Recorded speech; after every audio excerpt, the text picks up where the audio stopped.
始说笑话了。开始来讲吧。哎，有个家庭主妇啊，是提了一个菜篮子，站在一家这个烧腊店门口站了很久，眼睛啊就一直往那个里面看，哎，仿佛在找什么东西。哎，看了半天啊，这个店员就出来了。哎，一看主动出来，哎，太太，您有什么请进，请进。哎，不是，平常我来买东西。不是你在这边看店嘛？你是说我那个另外一位帮您服务的最近他公休休息几天，没关系，您要什么就由我来给您服务了。您要什么应有尽有，我尽量做到您满足为止。好，进来的太太就进来了，门推开，叮当叮当叮，门还有铃铛。是太太，您要什么？哎，我最爱吃你们店里的北京鸭。北京鸭是我们小店里最出名的。是，我给您选一只来。拿出来。太太，您看看，就是这个，我给您包起来。等一下，我这个鸭子啊，不好意思，我的例行公事不是北京鸭，我要检查的，不是北京鸭，我不要。这鸭子还有什么分别吗？这位太太，对不起，我要检查。分别得出来啊？以前那个店员他都接受我的检查。店员一看，好吧，没问题，只要您喜欢，您自己分辨好了。是，对不起啊，把鸭子接过来，就把手指头就往鸭的屁股就塞进去。鸭屁股，对不起，我检查一下。是。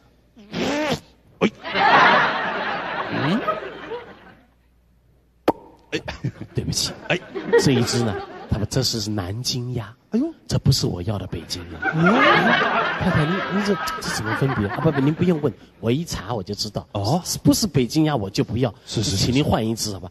这样子啊，好，您等一下，以服务为上。是。那你等一下，我给您换一只。顾客至上。赶快去换一只。换一只，太太，这只可能就是您的北京鸭。我给您包起来。等一下，我还是要检查。好，那您检查一下。对不起啊。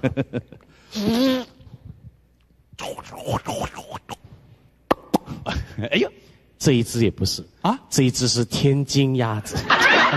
麻烦你再换一只。奇怪，这怎么解释？是。好，没关系，还服务为上嘛。我再给您换一只。对不起，太太，您等一下。又换了一只来。对不起，我要检查一下。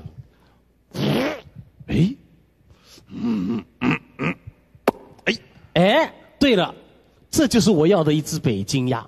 麻烦你给它打包起来哈。我就要选这一只。这个店员觉得好奇怪，是怎么买鸭子还这样子分别？这位太太还真厉害。这又怎么认为它是真正的北京鸭？好，给您包起来。下次咱们给他钱了以后。是。多少钱啊？这还有找着。叮！太太，这是您的发票啊！是。太太走到门口这样。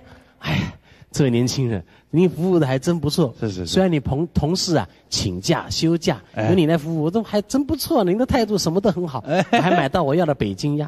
年轻人，您叫什么名字？家住哪？您是哪人呢？是。太太，您看我是哪里？